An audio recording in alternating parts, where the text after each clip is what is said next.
Wealth consists not in having great possessions, but in having few wants. Imagine being born into a world where freedom is a distant dream, where your existence is defined by the whims of others.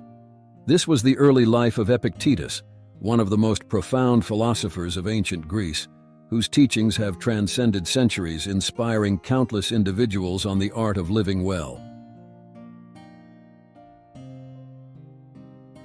Epictetus was born around 50 AD in Hierapolis, Phrygia, present-day Turkey.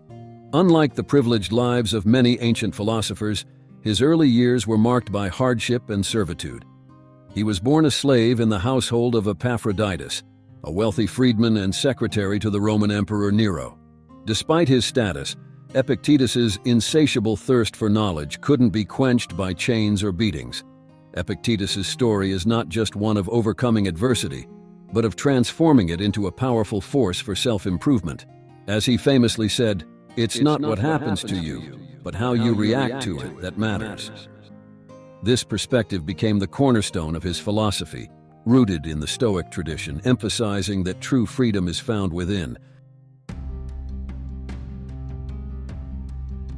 In an unexpected twist of fate, Epictetus allowed Epictetus to pursue philosophical studies. He became a pupil of the Stoic philosopher Musonius Rufus. Under Musonius's tutelage, Epictetus flourished, absorbing the principles of Stoicism like a sponge. His resilience and intellectual prowess soon outshone his status as a slave, leading to his eventual manumission. After gaining his freedom, Epictetus embarked on a journey to Rome, where he began teaching philosophy.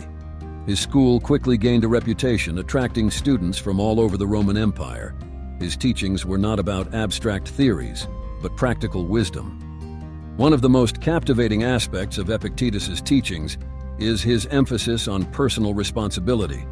He believed that we are the architects of our own happiness, and that we have the power to shape our own destiny.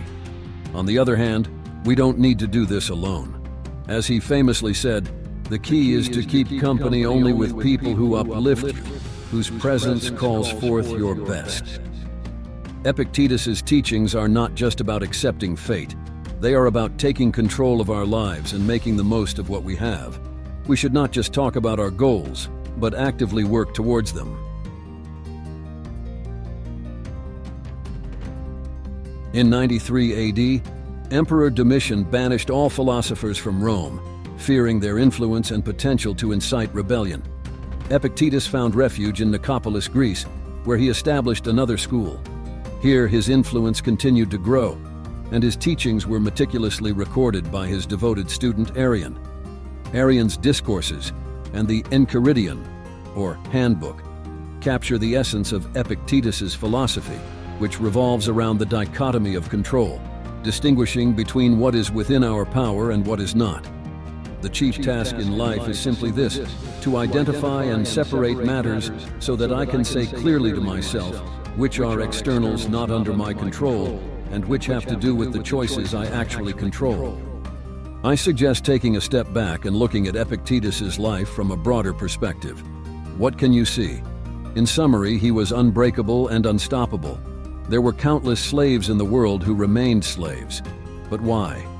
Was it just luck that allowed Epictetus to rise above his circumstances? Did he have a kind-hearted master? No, it was because he was a philosopher. As James Clear writes in Atomic Habits, his behavior was identity-based. He saw himself as a philosopher, not a slave. This mindset reflected in the world around him, giving him the power to transform it according to his desires. He grabbed the opportunity to pursue his vocation, which ultimately led to him establishing a philosophy school in Rome. Even when banished, he simply started another school in Greece, where he continued teaching until the end of his days.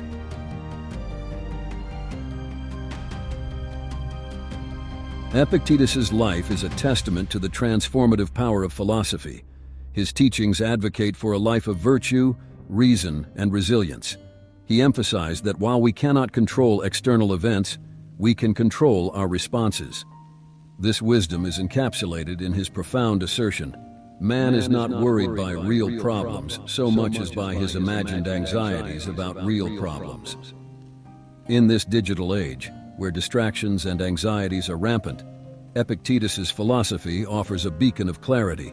His life is a powerful reminder that true freedom and contentment are found not in external circumstances, but within the realm of our own minds and hearts. No man is free who is not master of himself.